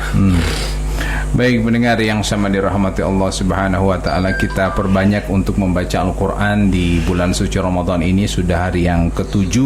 Semoga kalau ada yang ikutin atau mau duduk atau waliyama setiap hari 1 juz, mungkin sekarang juz ke-7. Ada juga yang sudah 14 atau 21 ini. Iya, karena ada yang satu hari dia target 3 juz. Itu luar biasa itu. Luar biasa ya. Uti lo tambela di embela bojus jus apel lumai lapan. Jus buah karena bahan mikiran jus buah timi lu buka puasa, sedangkan muhiamela mopo lapata Qur'ani di po. Artinya jangan sampai Qur'an ini hanya kita baca, kemudian hanya kita baca begitu saja, kemudian selesai Ramadan kita tutup, nanti kita ketemu dengan Ramadan tahun depan kita baca lagi. Jadi seperti itu. Jadi sedangkan kelas Rasulullah, kelas para sahabat itu mereka tiap hari tadabburi Al-Quran, membaca Al-Quran walaupun mereka sudah tahu apa isinya, tapi mereka membaca. Nah kita yang kita tidak tahu isinya, kita tidak hafal isinya, kita tidak ngerti, kita tidak membacanya sama sekali, bagaimana ya? Bagaimana Ustadz ya? Bagaimana kita berharap Al-Quran itu akan menjadi syafaat baik di dunia maupun di akhirat, sedangkan kita tidak mau membaca. Nah, jadi usahakan kalau kita menjadikan Al-Quran itu sebagai syafaat itu, maka yang paling penting adalah kita menyiapkan waktu kita untuk membaca Al-Quranul Karim. Sudah ada waktu yang khusus. Wanulu Ustaz, kita punya target. Yang orang yang sudah artinya sudah tua, kemudian lo dungu hemat butia cara mali Ustaz, dia suka membaca Al-Quran, artinya minimal sudah ada niat ingin belajar Al-Quran, tapi dia malu. Wololo itu saatnya mau itu ya butia mapang kalau di untuk ngamai lo mau ngombu, untuk ngamai lo mau ngutato seumur begini lagi belim belajar Al-Quran. Kira-kira trik apa ataupun saran li Ustaz? Iya, ada beberapa perkataan para ulama, la yanalul ilma al-mustahyin wal mutakabbirin, ya, wal mutakabbirin. Tidak akan mendapatkan ilmu dua orang. Yang pertama orang yang malu, dan yang kedua adalah orang yang orang yang sombong. Ya, inilah dua golongan yang tidak akan mendapatkan ilmu. Jadi kalau dia ilmu, apalagi ilmu bersifat kebaikan, maka tidak perlu kita malu. Walaupun mungkin kita malu kepada cucu kita, kepada anak kita, ya kita cari waktu yang khusus yang mereka tidak tahu. Itu supaya memang benar-benar juga, kalaupun mereka tahu tidak apa-apa, yang penting mereka tahu bahwa kita mengambil guru yang jelas, dalam artian kita mempelajari Al-Quranul Karim, itu lebih bagus, tidak apa-apa. Ya alangkah lebih bagus. Kayaknya kayak awan Ustadz kira-kira wan wolu wombundo tema hemo, artinya so belajar di pesantren atau juga ada yang sudah sarjana ataupun yang sudah Ustadz, kemudian ada yang opa-opa DPO kasihan DPO ma atau DPO yang ingin belajar Al-Quran, katakan kepada mereka, paling dorang senang sekali itu Ustaz. Iya benar. Semangat itu mulai belajar timu tati bapu ati hilang belajar Quran, mau naaf mau tadi mau ngajar. Paling senang itu Ustaz ya. Iya, paling senang. Paling senang sekali. Makanya oleh sebab itu kalau jangan malu dan alangkah lebih bagusnya kalau sudah punya keinginan dan membaca Al-Quran, itu saya sering bilang ulang-ulang sama santri saya. Wanu mau titih ya dia mau gitu. Artinya hal-hal yang bikin malu keluarga ente tidak malu. Ya. Malu. Justru yang harusnya itu dosa tidak malu, tapi kebaikan kita malu. Ente di bulan suci Ramadan dapat lihat kaki ada makan di kantin, ente tidak malu. Tapi baca Al-Quran malu. Maka ini yang perlu kita perhatikan, sehingga kalau kita membaca Al-Quran, benar-benar kita membaca Al-Quran dengan bagus, tidak perlu kita malu untuk membaca Al-Quranul Karim, mempelajari ayat Al-Quranul Karim. Karena kata Rasulullah SAW apa?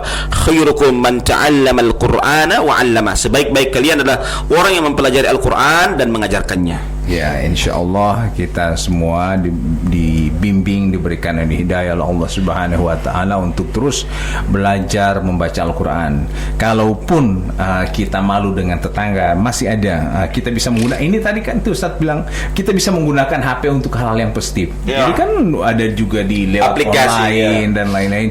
Semuanya ada jalan. Insya Allah kalau kita menuju kebaikan, insya Allah diberikan hidayah dan jalan oleh Allah Subhanahu Wa Taala. Kita akhiri Ustaz dengan membacakan doa kafaratul majelis. Subhanakallahumma bihamdika asyhadu an la ilaha illa anta astaghfiruka wa atubu ilaik. Wassalamu alaikum warahmatullahi wabarakatuh.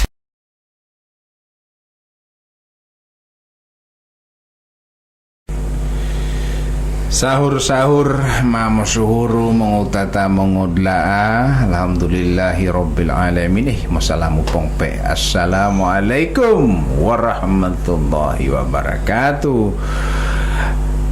Makan sahur.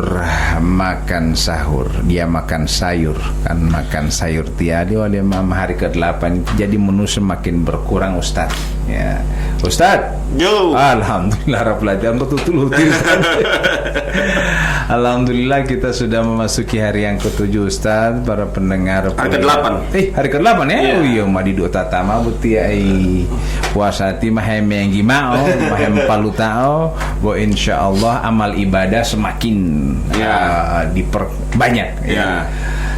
Baik pendengar yang sama dirahmati Allah Subhanahu Wa Taala, yang ada di Poliama maupun yang ada di Cahaya FM Boalemo, insyaallah kami jumpai dalam keadaan sehat walafiat.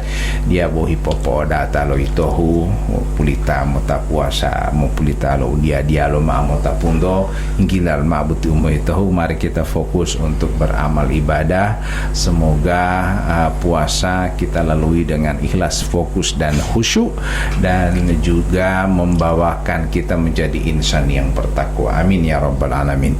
Alhamdulillah. Allahumma salli wa sallim ala sayyidina Muhammad wa ala ali sayyidina Muhammad ya karim.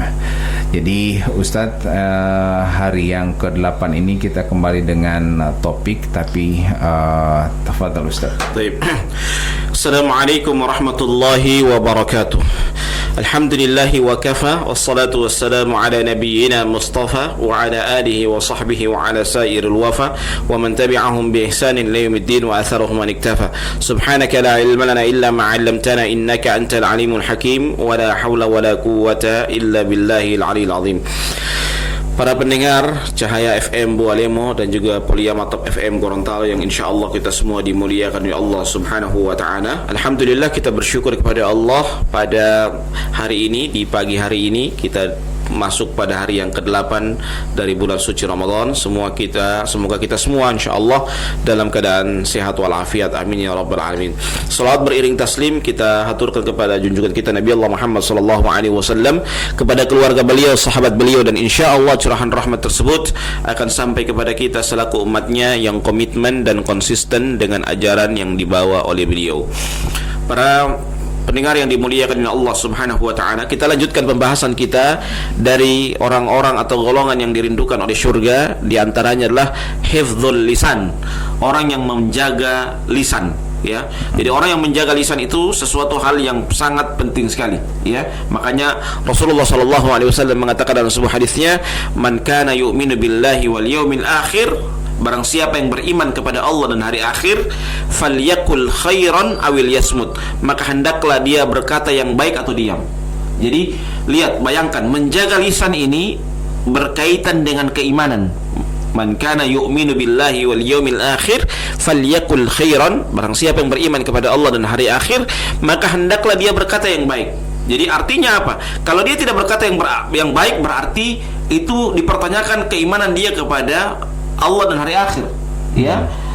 Falyakul khairan awil yasmut, ataupun dia diam. Maksudnya apa? Dia diam di sini adalah alternatif. Kalau dia tidak mampu berkata yang baik, maka pilihannya adalah diam, ya. Maka pilihannya adalah diam. Itulah pentingnya kita menjaga lisan kita dengan sebaik-baiknya. Maka oleh sebab itu, ketika kita diberikan oleh Allah Subhanahu wa taala lisan, maka lisan ini harus kita jaga dengan sebaik-baiknya. Jadi umur tipe oyong ngabu tidak para Ustaz, ya. Ya. Jadi jangan sampai kita sembarang berbicara daripada menyakiti, lebih baik diam. Ya. Apalagi bulan puasa seperti ini, justru kalau menyakiti orang lain akan mengurangi pahala puasa kita. Ya. Ya, lisan ini memang harus dijaga. Ya, baik. Sebelum kita menuju ke sana, ada yang sempat bertanya kepada saya, tuh Ustaz, kemarin pernah menyampaikan ada kalimat atau kata istidraj. Itu ini apa artinya, Ustaz? Istidraj itu adalah kebaikan yang Allah berikan kepadanya, namun dia semakin jauh dari Allah. Itu namanya istidraj, ya. Orang yang diberikan kenikmatan, ya. Namun Allah ketika memberikan kenikmatan kepadanya, bukan justru dia semakin dekat kepada Allah. Ya, dia tidak bersyukur. Ya, justru dia semakin jauh dari Allah. Itu adalah istidraj. Yang kata Allah dalam Al-Qur'anul Karim, sanastadrijuhum min haitsu la ya'lamun. Mereka itu diberikan istidraj oleh Allah, namun mereka tidak menyadari bahwa Allah itu memberikan istidraj kepada mereka. Kemudian orang ini apakah sama dengan orang yang menang judi? Misalnya itu lo tuh hata 50 juta. Itu apakah istidraj atau cuman sebagai musibah? Iya, orang kalau istidraj itu, alhamdulillah, lo otapu rezeki oleh termasuk rezeki itu atau apa? Oh tidak, itu bukan rezeki. Ya. Itu bukan rezeki. Rezeki itu yang halal. Ya. Itu rezeki itu yang halal. Tapi kalau dalam teks hadis itu rezeki itu ada dua. Ya. Yang halal dengan yang haram. Ya, yang haram juga itu rezeki. Ya. Tetapi kata Rasulullah apa? Fa'ajmilu fit talab, maka perbaikilah cara kita mengambil rezeki itu. Ya. Jadi rezeki yang haram itu juga rezeki. Ya. Karena rezeki itu ada dua, kata Ali bin Abi Thalib. Ada yang kita cari, ada yang dia mencari kita. Itu rezeki, ya. Jadi rezeki dengan kebenaran itu selalu akan mencari jalan keluarnya. Ya, sekalipun orang menghalangi kebenaran, maka kebenaran itu akan nampak. Begitupun rezeki, sekalipun orang akan menghalangi rezeki kita, kalau dia rezeki kita akan datang kepada kita. Itu namanya rezeki. Ya, itu namanya rezeki. Thayyib. Jadi kembali kepada menjaga lisan, Ustaz, dalam tu'unguhui buktikan kita bukan lagi lisan, tapi kita juga harus menjaga tulisan, apalagi di HP. Nah ini bagaimana, Ustaz? Apakah ini termasuk menjaga lisan juga? Kalau sudah zaman sekarang kan orang tersakiti bukan lagi dengan lisan, tapi dengan tulisan. Ente status akan akhirnya kan tersinggung, akhirnya kena undang-undang IT. Nah ini bagaimana, Ustaz, ya? Makanya kalau kita mengstatus itu, usahakan status yang tidak menyakiti, tetapi memang tujuan kita untuk menyampaikan kebenaran, menyampaikan kebaikan. Ya, urusan dia baper kalau perkataan kita umum dan kita tidak menyinggung salah seorang, kita perkataannya kita umum, maka kita sampaikan umum. Tidak perlu kita untuk menyinggung orang lain. Kalau kita menyinggung orang lain itu kalau kita sudah menyebut nama orang, kita sudah menyebut person atau menyebut organisasi, nah itu berarti kita sudah menyinggung personal. Watia misalnya ti Ustaz, itu behel lo pate ama. Lapata watia malo status. Kurang aja ti Ustadz itu. Nah, akhirnya ini kan sudah ditahu bahwa saya memang menuju pati Ustadz. Ente basta usahakan padahal memang kita bahas sebut dengan nama kan ti Ustadz tinggal boyo itu ti Ustadz. Kan seperti itu. Padahal memang tujuannya ke sana. Tapi harusnya kalaupun dia bilang itu ti Ustadz, kita cuek aja. Yang penting tidak disebut nama kita. Santai saja bro, hidup ini indah. Tidak perlu kita baper. Ya, tidak perlu itu baper. Kalau baper nantinya efeknya jadi korban perasaan. Ya. Jadi tidak perlu kita baper kalau dia bilang Ustadz, sudah, yang penting bukan Ustadz Robi yang dia cubuk. Ustadz Robi pun bisa saja nama Robi banyak kan? Seperti itu. Jadi tidak perlu kita baper. Hidup ini indah bro. Tidak perlu kita untuk baper dalam hal-hal yang demikian. Ya, justru kalau kita baper seperti itu akan menghilangkan aura positif pada diri kita. Seperti itu. Menjaga lisan. Kadangkala yang perlu menjaga lisan ini kebanyakan ibu-ibu Ustadz. Bukan saya menyepelekan atau mendiskreditkan ibu-ibu, tapi karena memang pernah saya dengar bahwa penghuni neraka itu kebanyakan ibu-ibu karena tidak menjaga lisan itu. Ustaz, tepat? Baik, Nabi Muhammad SAW mengatakan dalam sebuah hadisnya, uritun nar, diperlihatkan kepadaku neraka. Fa idza aktsaru ahliha an-nisa. Kebanyakan penduduk neraka itu kata Rasulullah SAW apa? Para wanita. Kenapa demikian? Kenapa wanita itu bukan laki-laki yang masuk neraka? Paling banyak adalah para wanita. Dua hal kesalahan mereka. Yakfurnal ashir wa yakfurnal ihsan. Mereka ini suka tidak mensyukuri nikmat yang diberikan oleh suami mereka dan tidak pernah mensyukuri kebaikan. Dua hal itu, ya, itulah kelemahan wanita. Ya, tidak mensyukuri kebaikan suami. Membanding-bandingkan. Ini tidak macam DP suami yang sana. Anak ini tidak macam dia itu sana. Tidak romantis ente ini bro. Ya itu artinya sudah membanding-bandingkan begitu berarti tidak bersyukur itu. Ya tidak bersyukur itu. Orang itu kan punya gaya masing-masing. Ya? Rezeki masing-masing. Jadi tidak perlu kita mengikuti sesuatu hal yang kita tidak mampu. Jadi itulah yang perlu kita perhatikan bersama. Dua hal wanita itu masuk neraka. Pertama, mengingkari atau tidak mensyukuri nikmat seorang suami yang didapatkan oleh suaminya. Yang kedua adalah tidak mensyukuri kebaikan. Yakfurnal ashir wa yakfurnal ihsan. Dia mengingkari atau tidak mensyukuri nikmat yang suami berikan kepadanya, kebaikan yang suami berikan kepadanya. Yang kedua adalah dia mengingkari kebaikan. Jadi kebaikan apapun yang diberikan baik suami maupun orang lain, tetangganya atau apapun, dia ingkari kadang-kala. Cuma 1-2 hari mungkin dia nikmati, setelah itu dia balik lagi untuk tidak dia mengingkari kebaikan yang dimiliki oleh orang lain itu. Apapun yang diberikan oleh orang lain, apapun yang diberikan oleh suaminya, itu masih dia banding-bandingkan. Apalagi kalau si istri ini adalah pencatat sejarah terbaik. Iya, memang ahli sejarah itu istri. Ahli sejarah itu maksudnya bagaimana? Kesalahan kita yang puluh tahun yang lalu ketika kita bersalah, dia ungkit lagi. Itu ahli sejarah. Tapi kadang-kala juga istri itu pandai menjaga lisan. Lebih baik poliwati atau cerewet Ustaz. Jangan sampai orang yang menjaga lisan itu. Mailong ayo. Popo. Punya mau ini. Itu menjaga lisan politik itu. Itu yang olah itu mau buka bersama lepeteng PMA popo. Itu yang hal umpio popo. Itu satu menjaga lisan. Jadi kalau istri sampai tidak menjawab pertanyaan suami, dapat dosa atau tidak ini Ustaz? Dapat dosa jelas, dapat dosa. Dapat dosa. Jadi apalagi kalau tidak menyiapkan sahur untuk suaminya. Jadi kembali lagi ke masalah ini bahwa menjaga lisan itu, kenapa wanita paling banyak penghuni neraka itu karena apa? Karena dia tidak mampu menjaga lisannya, akhirnya dia mengingkari kebaikan suaminya dan mengingkari kebaikan dari orang lain.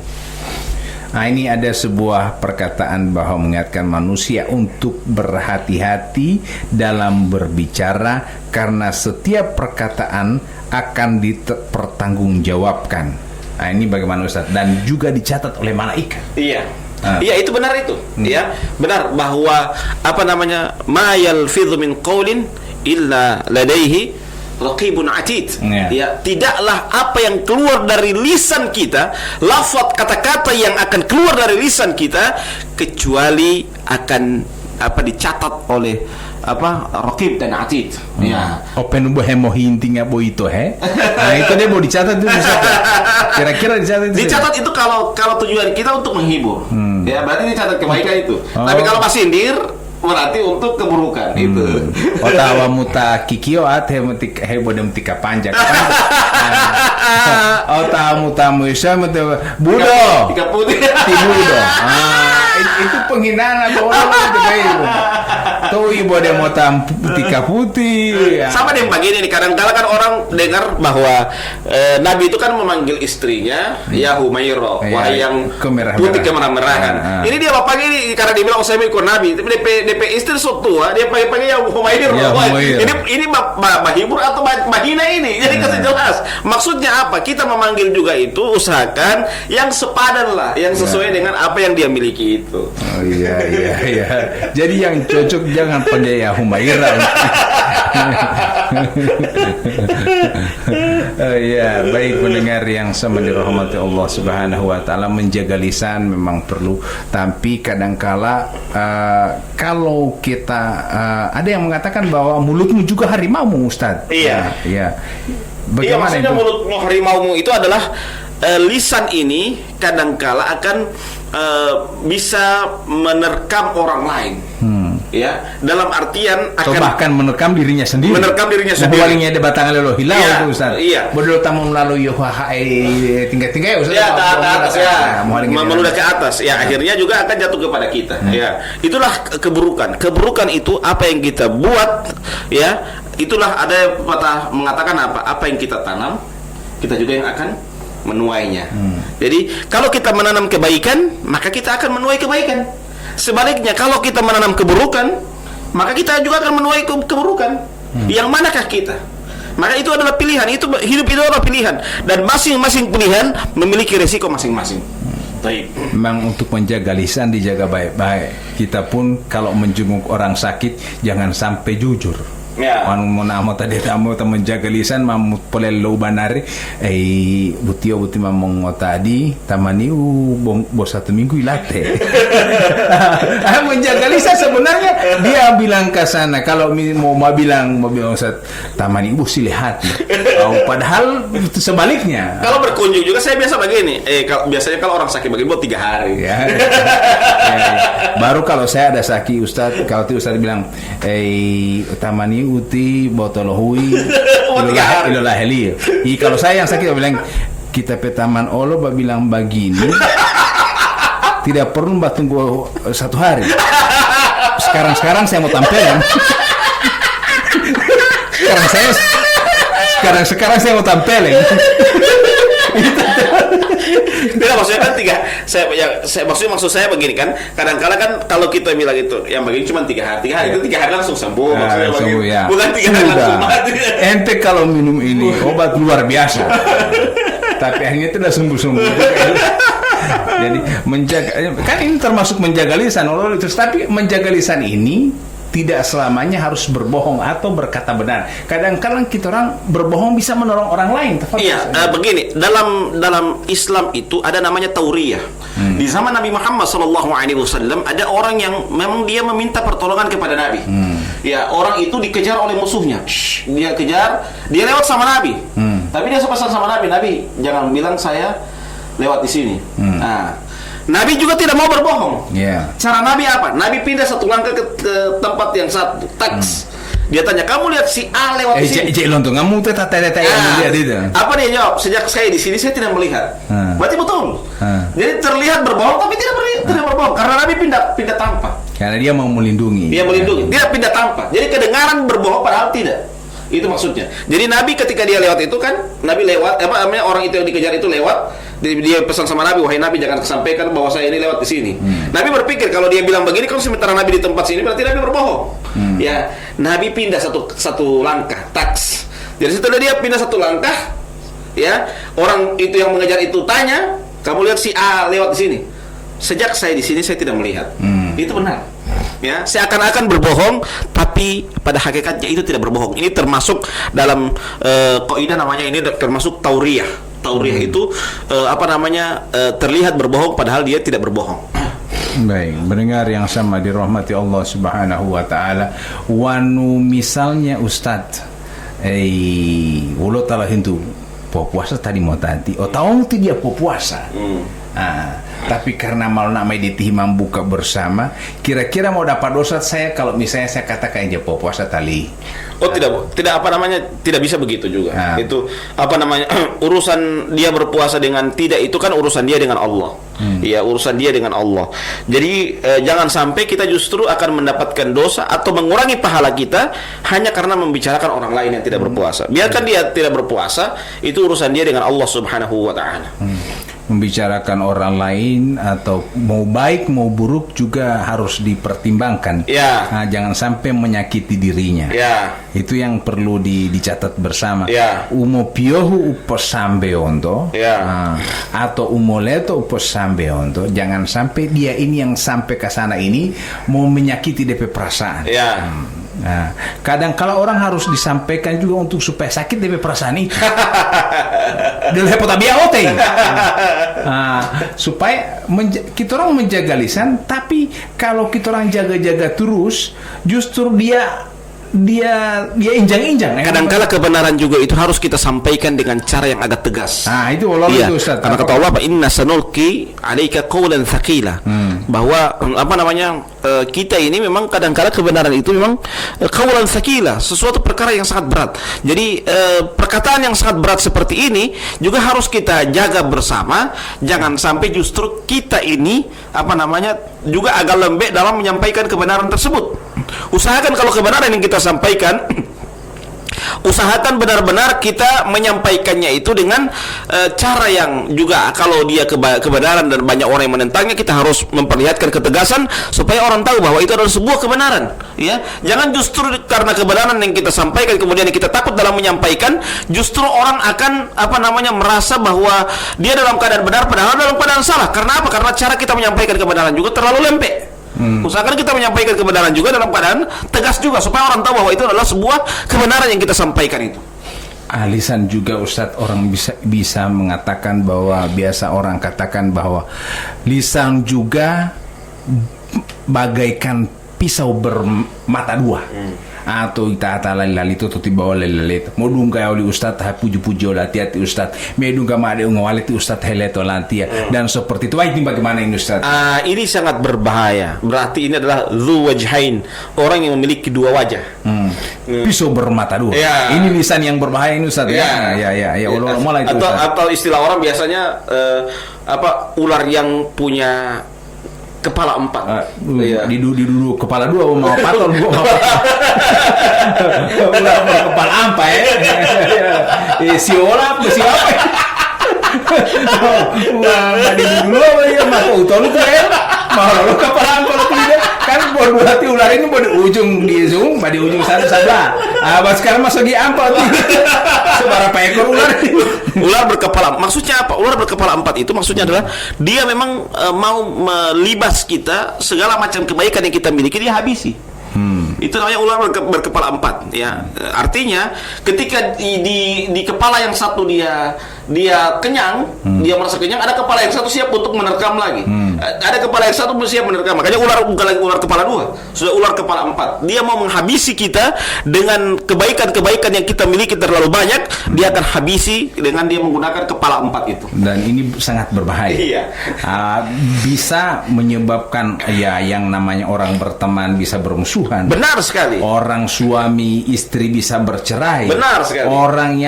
Orang tua dengan anak bisa bakalae. Betul. Orang yang basudara bisa bakalae juga. Ya. Ini bagaimana ini Ustaz? DP dosa sudah luar biasa, bukan lagi kalau ini sesama dengan orang munafik ini. Berarti dia termasuk corongnya syaitan dalam mempropagandakan program syaitan. Jadi program syaitan itu apa? Coba bayangkan, menceraikan suami istri yang sah. Dia menjadikan orang yang berteman itu sudah menjadi bermusuhan. Ya, orang yang mungkin anak dengan orang tua sudah saling bermusuhan. Yang harusnya anak berbakti kepada orang tuanya atau orang tuanya menyayangi anaknya, akhirnya saling bermusuhan hanya karena diadu domba oleh pihak yang ketiga ini. Maka ini suatu hal yang sangat berbahaya sekali. Apa DP hubungan antara menjaga lisan dengan tanggung jawab? Nah, ini bagaimana ini Ustaz? Orang yang artinya dia jaga DP lisan seperti ini Ustaz ya. Saya katakan seperti ini. To uhemo kampanye mola, gogo DP lisan kata-kata. Kemudian kata-kata ini tidak bisa dipertanggungjawabkan. Nah, ini bagaimana ini Ustaz? Sama dengan orang yang disumpah. Kemudian ikuti sumpah ini. Lillah, ta'allah, wallah. Lapata ame dunga mota. Dia. Nah, ini bagaimana teman-teman? Ini kata Rasulullah SAW jelas. Ayatul munafiki thalatha. Ada 3 ciri-ciri orang munafik. Di antaranya adalah idza tumina khana. Apabila diberikan amanah kepadanya, dia khianati amanahnya tersebut. Yang kedua apa? Wa idza haddatsa kadzaba. Apabila dia berkata dia berbohong. Dan yang ketiga adalah wa idza wa'ada akhlafa. Apabila tidak berjanji, dia sudah janji, oh iya kalau saya jadi bla bla bla bla maka saya akan buat bla bla bla bla bla. Terakhir setelah dia jadi, dia lupa bukan lagi bla bla bla, dia lupa itu bla bla bla. Maksudnya apa? Ini adalah orang yang ada ciri-ciri 3 hal sudah masuk ciri-ciri orang munafik.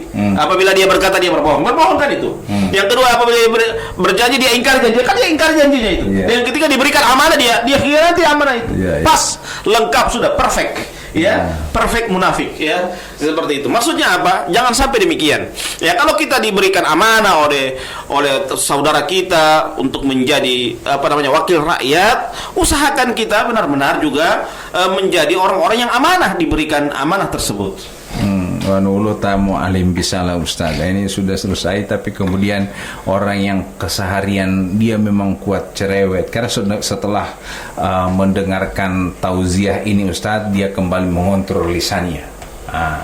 Dan karena memang kebiasaan seseorang itu tidak bisa dikeluarkan sekaligus Ustaz. Ada yang memang butuh waktu. Karena memang sudah DP tabiat itu dia menyain jalan, memang madu ditolong itu. Jadi itu yang harus memakluminya. Kadang kita orang harus butuh pemakluman. Itu ulama tak butuh sisi tali yo uti mahelele tole yo uti. Memang madu itu. Memang ada di tolong yang kediaman orang puluh itu di. Kadang kala juga ada kejadian datang ke rumah kita, datang terjadi di luar, kemudian kita orang anak lari ke papa di sana orang bikin dapat lihat kamar orang bikin orang begini. Ini bagaimana? Apakah kita orang harus respon itu atau kita orang harus larang kita orang punya anak? Tafadhol Ustaz. Iya, makanya para ulama mengatakan apa? Aljar qabla dar. Pilihlah tetanggamu sebelum engkau memilih rumahmu. Artinya apa? Kenapa demikian? Aljar qabla dar. Pilihlah tetanggamu. Jangan sampai anak kita, mungkin bukan kita merasa suci, anak kita bimbing dengan kebaikan, kita didik dia dengan baik. Bisa saja dia menjadi buruk, mohon maaf, karena tetangganya. Ya. Dan alhamdulillah kalau kita mendapatkan tetangga yang baik, misalnya sebaliknya juga, anak kita buruk. Ya. Karena bergaul dengan tetangga yang soleh dan soleha menjadi anak kita menjadi anak yang baik. Alhamdulillah, berarti tetangga itu tetangga yang baik. Makanya para ulama menekankan al-jar qabla dar. Pilihlah tetanggamu sebelum engkau memilih rumahmu. Jadi menjaga ini jangan itu terkait dengan menjaga lisan karena mama mau dunghei ya umoleta pun me posambelo to bele artinya untuk dunghei me untuk ngalime langsung posambelo dari mamalio dan mamalio sudah cukup sampai di situ, tidak usah diperpanjang karena kalau diperpanjang akan jadi cerita banyak orang. Nah, lebih baik apakah menjaga rahasia keburukan orang itu juga termasuk menjaga lisan, Ustaz? Iya, usahakan hati kita itu adalah kuburan aib-aib orang. Ya. Patu Juli Ustaz, tolong kuburan aib-aib orang itu misalnya begini, kalau kita mendengarkan aib orang sudah dikubur dalam hati. Jangan dimuntahkan lagi kepada orang lain. Itu maksudnya. Anu lihat tahu untuk enggak masuk mata demi. Iya, baru sudah apa dia? Bolo ilon untuk ngamet mengilito dutula. Kan masuk mata. Iya, bukan untuk dibicarakan lagi. Ulo ta ilon untuk ngamehem pemailo sampah to dutula. Kalau itu lain perkara. Kalau itu lain tengah hemuluhi bongolo tahu po. Kalau itu lain perkara. Kalau itu berkaitan dengan keburukan yang itu berdampak kepada orang lain. Ya, yang maksudnya ini adalah aib orang. Aib orang, kekurangan pribadi orang. Sama dia lo tampil lo menjenguk orang sakit lo untuk ngame atau lo tak melayat lo untuk ngame mata-mata ngombongi mata ngombongi mau tah yang guliam itu ya utal itu lo memang tuh malam hem mau iya tahu itu dah mah film mata ngombong itu termasuk itu membicarakan aib orang. Ya, makanya kenapa coba lihat itu syarat orang yang orang yang menyelenggarakan jenazah, di antara syarat utamanya adalah dia bisa menjaga lisannya. Menyelenggarakan jenazah. Menyelenggarakan jenazah bila hepo. Biasa kan kalau dia mau tipe yang menyelenggarakan jenazah mau kuti ini mulu satu-satu. Tidak, itu syarat utama. Karena kadang-kala ada orang yang dia kasih mandi, setelah dia kasih mandi, sebersih tiba-tiba taber lagi itu jenazah. Tiba-tiba taber lagi. Kan ulang-ulang, ya. Tidak perlu dia harus bicara, ini orang kotor ini saya suka semandi kemudian taber lagi. Memang harus demikian. Penyelenggaraan jenazah itu yang paling utama, syarat utama. Selain yang lain, selain ilmu itu yang paling penting itu apa? Jaga lisan. Jadi habis taber lagi, habis ente kasih berita kontol lagi. Tidak, tapi ada demikian. Ada orang-orang demikian. Mohon maaf ya. Tapi itu yang kita bahas dalam berkaitan dengan tema ini adalah orang yang menyelenggarakan jenazah itu, penyelenggara jenazah itu, syarat utamanya bisa menjaga lisan. Karena dia akan melihat aib-aib orang yang dia tidak pernah lihat sebelumnya. Ya, karena dia kan telanjang bulat jadi dia lihat semuanya. Ya, itu. Maka syarat utama itu adalah dia menjaga aib. Jangan sampai setelah dia memandikan, tadi kita kasih mandi orang, tak berat terus dia, tak kondo terus. Lama sekali kita baru kasih kapan dia. Pantas mati lo lali pa itu ali itu memang maadito lo batang ali. Pantas mati lo lali ma itu ali karena memang ya maadito lo letori kan itu timai cocok itu timai itu ali lo lali sudah menjelek-jelekan ini. Maka syarat utama penyelenggara jenazah itulah hendaklah dia menjaga lisannya dengan sebaik-baiknya. Ya, dan kita pun harus menjaga lisan kita, jangan sampai terus kelebihan dan kita akhirnya menjaga lisan juga tidak makan sahur. Kita akhiri dengan membacakan doa kafaratul majelis. Subhanakallahumma hamdika asyhadu an la ilaha illa anta astaghfiruka wa atubu ilaik. Wassalamualaikum warahmatullahi wabarakatuh.